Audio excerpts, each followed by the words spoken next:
प्रिय भाई और बहनों, हम प्रभु के नाम का धन्यवाद करते हैं आज के सुंदर समय के लिए और इसलिए कि हम आज उसके वचन का अध्ययन कर सकते हैं।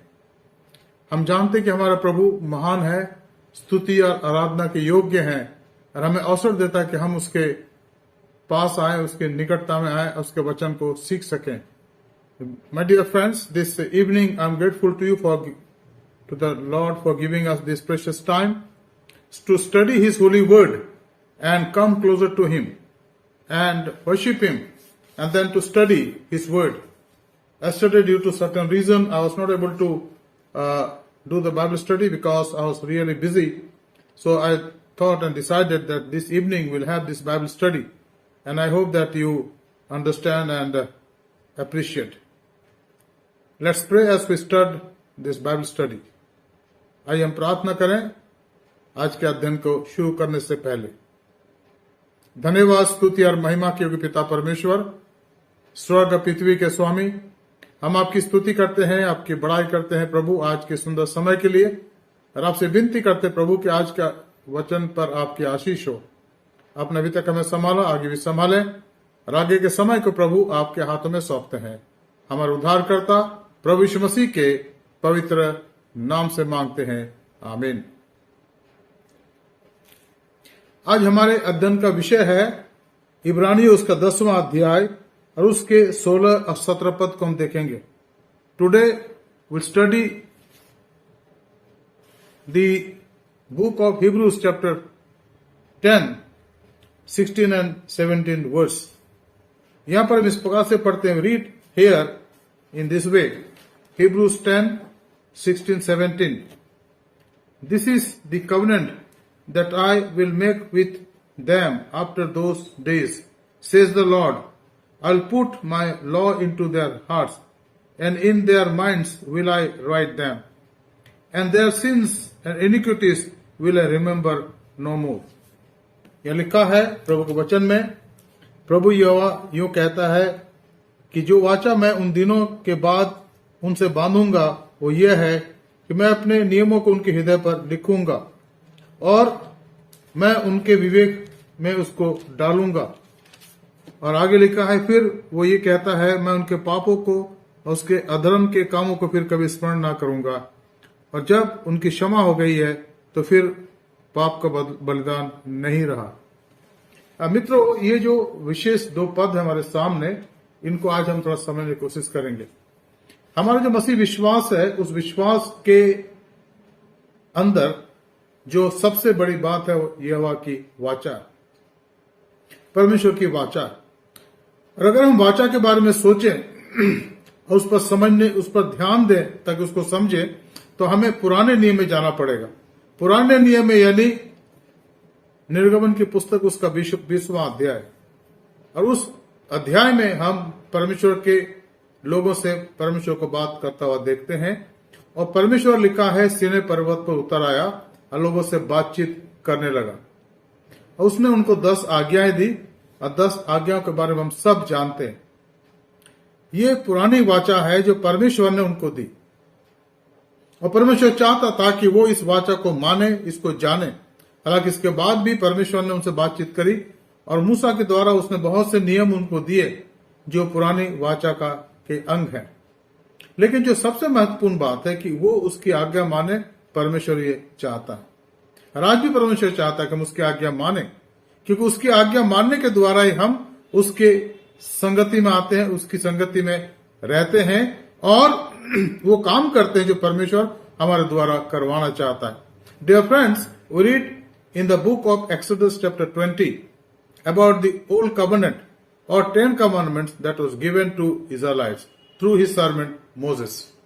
And here we see God speaking by himself to his entire congregation of Israel while they were going from Egypt to the land of Canaan or promised land.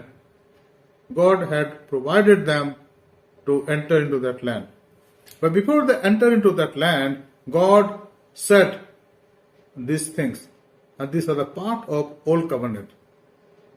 And then we read various other laws also pertaining to this Old Covenant in the book of Leviticus and even in the book of Exodus earlier and then Deuteronomy also.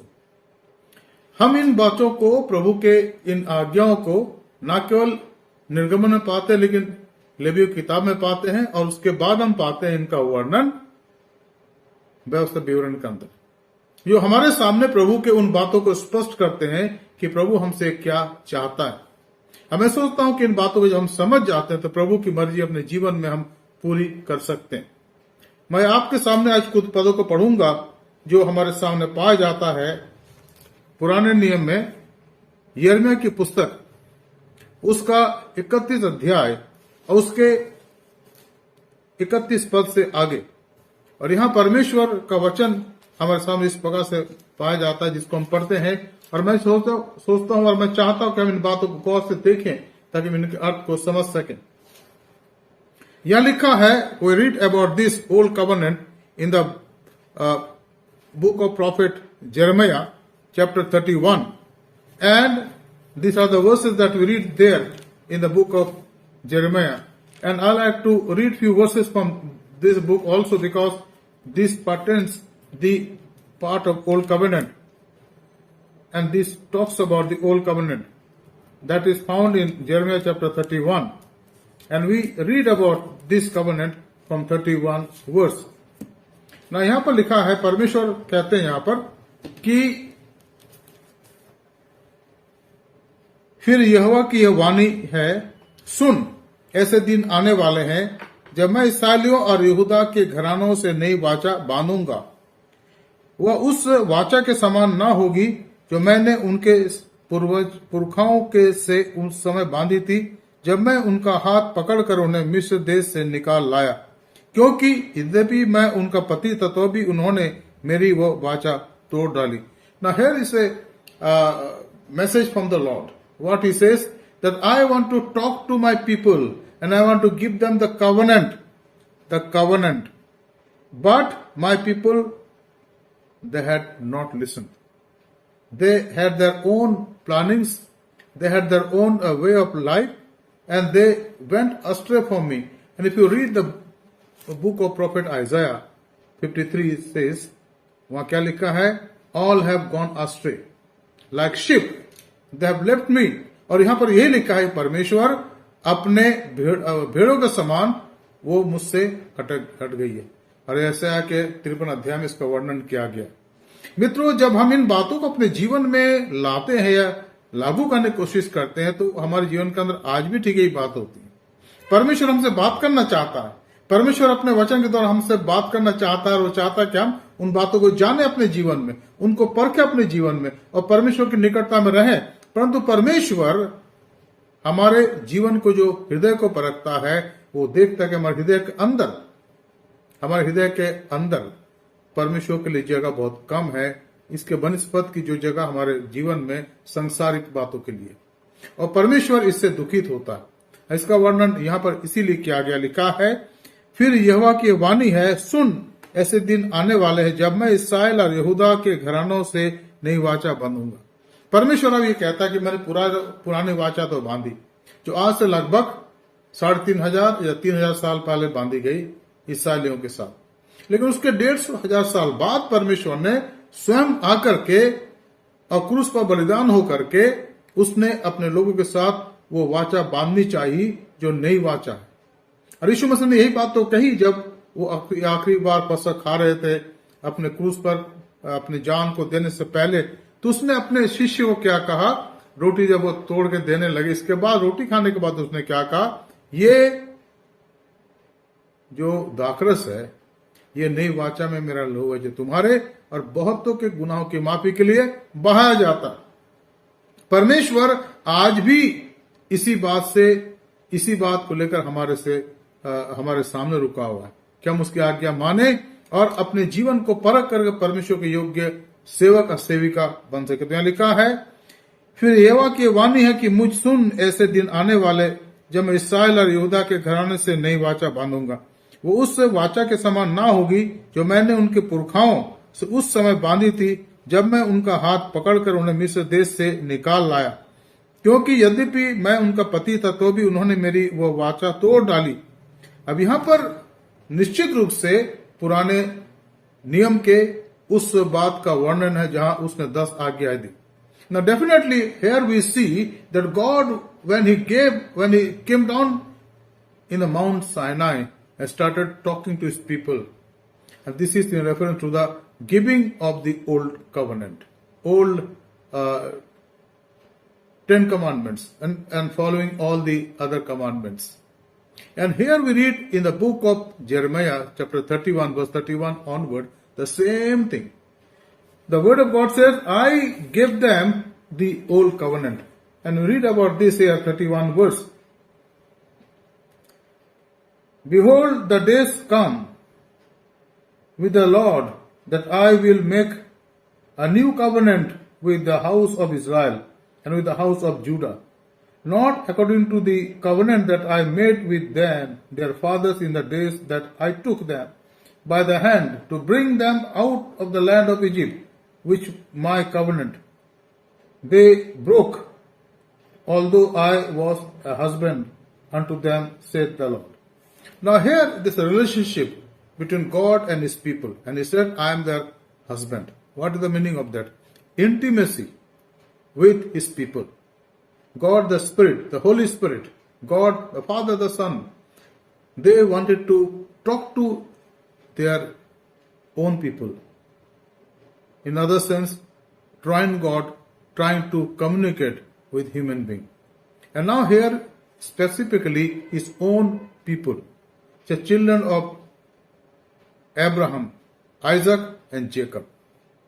There's a family relation between God and his people. मित्रों, यहां पर एक पारिवारिक संबंध हम देखते हैं परमेश्वर और अपने लोगों के साथ. और यही हमारा मसीह जीवन भी है. मसीह जीवन में परमेश्वर हमसे दूर नहीं है कि भाई बहुत दूर परमेश्वर रहता है, हम कैसे उनसे बातचीत कर सकते, ऐसा नहीं है. परंतु परमेश्वर हम पर अनुग्रह करता है और हमें मौका देता है कि हम उससे बातचीत करें और वो हमारी बातचीत सुने और उसकी संगति में रहें. I think this is what is needed today in this world. As Christian, as a child of God, as a children of God, we need to spend our time with Him.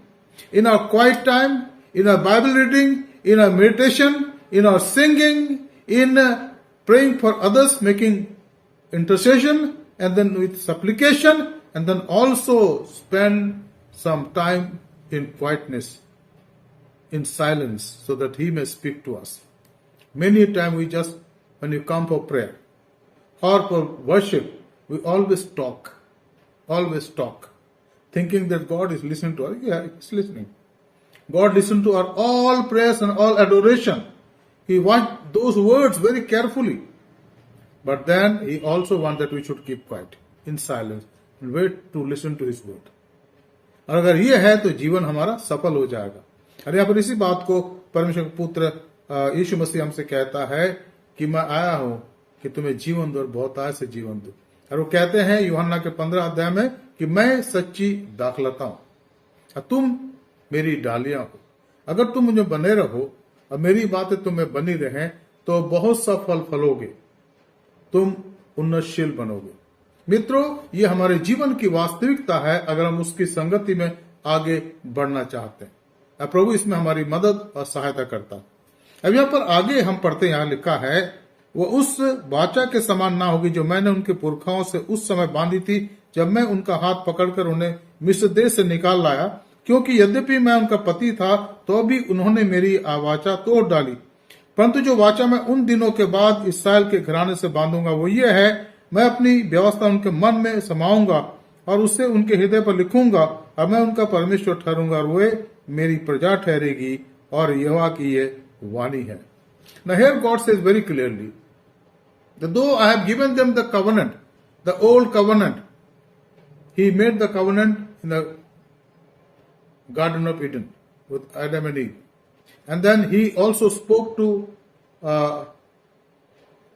Noah at the time of that great flood. And then He spoke to Abraham, Isaac, Jacob. And then to His prophets. And then to the kings. And then finally, He came and gave that new covenant which He wrote in our hearts and our mind. And here we read about that. यहाँ पर हम इसके लिए पढ़ते हैं मैं अपनी व्यवस्था उनके मन में समाऊंगा और उसे उनके हृदय पर लिखूंगा, और मैं उनका परमेश्वर ठहरूंगा और मेरी प्रजा ठहरेगी। यहोवा की ये वाणी है। परमेश्वर कहता है कि मैं इनसे प्यार प्रेम करता हूं, अब मैं चाहता हूं कि मेरे साथ रहें, लेकिन मुश्किल आती है कि हम उसके साथ रहना नहीं चाहते। उसकी संगति में रहना चाहते थोड़ी देर के लिए, फिर चले जाते अपने अपने मार्ग में। परमेश्वर चाहता है कि हम उसकी संगति में रहें और उसकी आराधना और प्रशंसा निरंतर करते रहें। परमेश्वर की वाचा के संदर्भ में जो नई वाचा है, जो हमारे हृदय में लिखता है, हम आगे पढ़ते हैं, लिखा है, परंतु जो वाचा मैं उन दिनों में के बाद इसराइल के घराने से बांधूंगा वह ये है, मैं अपनी व्यवस्था उनके मन में समाऊंगा और उसे उनके हृदय पर लिखूंगा, और मैं उनका परमेश्वर ठहरूंगा और वे मेरी प्रजा ठहरेंगे। यहोवा की ये वाणी है। तब उन्हें फिर एक दूसरे से कहना ना पड़ेगा कि यहोवा को जानो, क्योंकि यहोवा की यह वाणी है, छोटे से लेकर बड़े तक सब के सब मेरा ज्ञान रखेंगे, क्योंकि मैं उनका अधर्म क्षमा करके करूंगा और उनका पाप फिर स्मरण ना करूंगा। Now we read about God's new covenant, verse 34 of 31 chapter of Jeremiah. We read that God said, "And they shall teach no more every man his neighbor and every man his brother, saying, Know the Lord, for they shall all know me, from the least of them unto the greatest of them, saith the Lord. For I will forgive their iniquity, and I will remember their sin no more. Thus says the Lord, which giveth the sun for a light by day, and the ordinance of the moon and the stars for a night by night, which divided the sea when the wave thereof roar. The Lord of hosts is his name."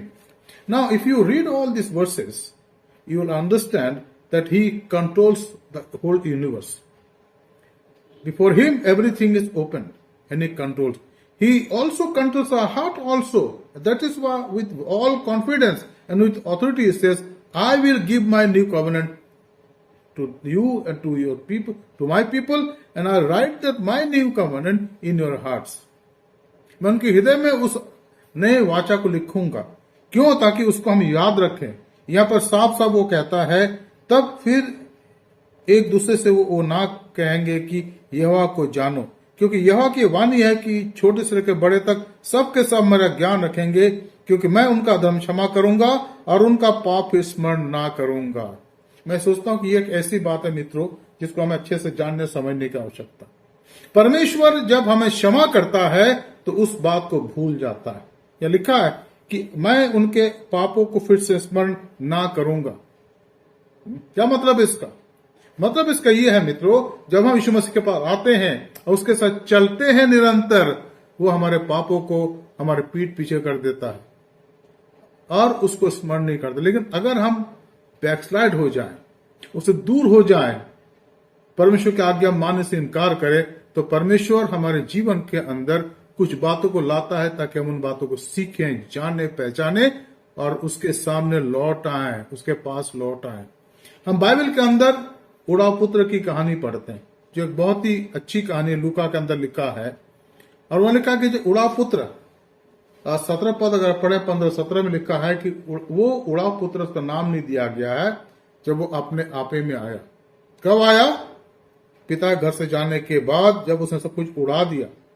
वो पिता के घर में था, वो कहीं बाहर नहीं था, लेकिन उसकी खुद की जो इच्छा थी, जो इगोइस्टिक विचारधारा थे, उसके स्वार्थ में विचारधाराएं थे, उसने उसके द्वारा वो इतना ज्यादा चलित हुआ, इसकी इतना ज्यादा मोटिवेटेड हुआ अपने दोस्तों के द्वारा कि भाई चलो उस देश में चलो, उस स्थान को चलो जहां पर बहुत कुछ आनंद है, चकाचौंध है। लेकिन वहां जाके उसने सब कुछ को वेश्याओं में, बुरे कामों में उड़ा दिया। लिखा तब वहां अकाल पड़ा। और फिर वो किसी एक व्यक्ति को जाकर कई जगह घूमता होगा, तब किसने कहा कि भाई मेरे पास वो काम है जिसको शायद तुम नहीं करना चाहो, लेकिन अगर चाहो तो कर लो, अगर हम जानते हैं। और वो एक दिन अपने झुंड के साथ बैठा था, झुंड के जानवर वो फली खा रहे थे। तब उसने कहा मैं अपने पिता घर के पास जाऊंगा, मैं जाऊंगा अपने पिता घर वापस। उसने पश्चाताप किया जब उसने करा ऐसा तो पिता ने उसको दोबारा स्वीकार करा और पिता ने उसको अपना बना लिया। मैं सोचता हूं कि यहां पर इसी बात का वर्णन है कि अगर वो चले भी जाएं और लौट आए तो मैं उनके अधर्म को क्षमा करूंगा। परमेश्वर महान है, विश्वास योग्य। अब यहां पर हम एक और बात देखते हैं, दूसरी बात यहां पर है और ये महत्वपूर्ण है इस अध्याय के अंदर, 10 अध्याय के अंदर दूसरी बात जो है हुआ है, परमेश्वर कहता है और फिर वह ये कहता है, परमेश्वर ये कहता है मैं उनके पापों को और उनके अधर्म के कामों को फिर स्मरण ना करूंगा, और जब उनकी क्षमा हो गई है तो फिर पाप का बलिदान नहीं रहा। मैं सोचता हूं कि इस बात को हमें से हर एक जो विश्वासी है अपने को कहते हैं, हमें बहुत ही अच्छे से समझने की आवश्यकता है। लिखा है, it's very clear here, we read this verse here, 17 verse, and their sins and iniquities will I remember no more. This is a promise, but this promise doesn't say anywhere that we take this salvation lightly. It's a serious business. ये बहुत ही गहरा और बहुत ही महत्वपूर्ण बात है कि हम प्रभु के साथ चलना सीखे, उसकी महिमा करना सीखें। और अगर हम ऐसा करते हैं तो प्रभु हमें आशीषित करता है। हमारे जीवन के आशीषें जो है प्रभु में अगर हम बने रहें तो आगे हम कभी पश्चाताप हमें नहीं होगा। ऐसी बात को जॉन कैल्विन कहते हैं अपने किताबों में, अपने डॉक्ट्रिन्स में, अपने इंस्टीट्यूशन में। वो कहते हैं कि परमेश्वर हमें चुनता है अपने पूर्व ज्ञान के अनुसार और वो चाहता है कि हम उसमें बने रहें। इसको कहा गया है द डॉक्ट्रिन ऑफ प्रीडेस्टिनेशन। लेकिन उसमें भी हमारी इच्छा है। अगर हम प्रभु के साथ तो चल रहे हैं, लेकिन जानबूझ कर अगर हम प्रभु से दूर चले जाएं और वापस ना आना चाहे तो प्रभु फिर कुछ नहीं कर सकता। वापस आने की आवश्यकता, प्रभु के पास वापस आने की आवश्यकता। और यहां पर वापस आने का मतलब है पश्चाताप की आवश्यकता। और कलीसिया के अंदर, उसके राज्य के अंदर प्रभु ऐसे प्रावधान तब तक देगा जब तक दोबारा ना आ जाए। इसलिए हमें अपने जीवन को प्रभु के सामने परखने और जांचने की कब कब रोज आवश्यकता है। We need to examine, re examine our life every day before God. And what is the word says, यहां पर लिखा है मैं उनके पापों को फिर उनके अधर्म को कभी स्मरण ना करूंगा। I will remember their sins no more. It's very important here, I will remember their sins no more. I will remember their sins no more. ये परमेश्वर कहता। और इस बात को हमें अच्छे से जानना और समझने की आवश्यकता, बहुत ही अच्छे से। 17 पद में लिखा है and their sins and iniquities will I remember no more. परमेश्वर कहता है मित्रों, उसका हृदय पापी हृदय से ऊंचा है, उसका हृदय पवित्र हृदय। हमारा तो पापी हृदय है ना, हम याद करते हैं। We keep revenge in our mind, we keep all the revenge in our mind many time, you know, even though we forgive, but we know somewhere it is there in part of our mind somewhere, okay, I have forgiven, but if he or she does something, I will not forget. That is not the case with God. God's heart is pure and holy. Bible इस बात को साफ साफ लिखा है कि वो पवित्र है, वो शुद्ध है और वो बिना किसी इन तमाम बातों से वो ऊपर है। वो हमारे पापों को क्षमा करता है, वो शुद्ध पर, वो पवित्र परमेश्वर है। इसलिए जब वो हमें क्षमा करता है तो दिल से क्षमा करता है, हमें शुद्ध कर देता है, हमारे जीवन को अपने योग्य बना लेता है कि वो उसके वचन को हम समस्त उसकी इच्छा में चल सके। मित्रों, क्या हमारा जीवन ऐसा ही है? हम धन्यवाद देते प्रभु के वचन के लिए कि वो चाहता कि हम जयवंत बने। और फिर इसी पुस्तक के अंदर हमने पढ़ा पिछले दिनों में उसके 4 अध्याय के 14 से 16 पद कि हमारा प्रभु हमारा महायाजक है जो इस संसार में था, जिसने 33.5 साल का जीवन व्यतीत करा और तकलीफ आई, उसकी परीक्षा की गई, वो परेशान हुआ, उसकी ताड़ना की गई, लोगों ने बुरा भला कहा उसको, लेकिन उसने सारी बातों को अपने ऊपर लिया और हमारे पापों को लेकर क्रूस पर बलिदान हो गया क्षमा देने के लिए। और उसने कहा क्रूस पर से, हे पिता ने क्षमा करके कि नहीं जानते क्या कर रहे हैं। He prayed while he was dying on the cross, Father, forgive them because they do not know what they are doing or saying or thinking. I think this is need to be understood very, very clearly. We have a God who is all powerful. He is the last judge of everything, but is loving God, forgiving God, who calls us again and again so that we repent of our sins and shortcomings and say, Lord, forgive me, forgive us. May the Lord bless us as we continue to worship Him and meditate upon His word. आइए हम प्रार्थना करें। धन्यवाद, स्तुति और महिमा के पिता परमेश्वर, हम आपकी स्तुति करते हैं, बड़ाई करते हैं प्रभु कि आज शाम आपने हमसे बातचीत करी। हे प्रभु, आपके वचनों को समझने में आप हमारी मदद करें कि हम आपके वचन के गहरे बात को समझें और उस नई वाचा को प्रभु उसका आदर करें, उसका सम्मान करें। नई वाचा ये है प्रभु जो आपने अपने हृदय में हमने लिखा है प्रभु, हमारे मनों में लिखा है कि हम अपने परमेश्वर से अपने सारे मन तन धन से प्रेम करें और अपने पड़ोसी से अपने समान प्रेम करें। प्रभु ऐसा होने दें, हमारी सहायता मदद करें। हमारे कलीसिया में जो बीमार है प्रभु, तकलीफ में है, दुख में है, आप उनके दुखों को दूर करें, उनको शांति दें, उनको चंगाई दें और हम सब की सहायता और मदद करें। हमारे उद्धारकर्ता प्रभु यीशु मसीह के पवित्र नाम से मांगते हैं, आमीन। And now may the grace of our Lord Jesus Christ, love of the Father, and sweet communion of the Holy Spirit rest and abide with all of us now and forevermore. Amen. Jesus Lord, प्रभु यीशु ही प्रभु है। प्रभु आप सबको आशीष दे, आपकी सहायता करे। आप सबको शुभ रात्रि। धन्यवाद।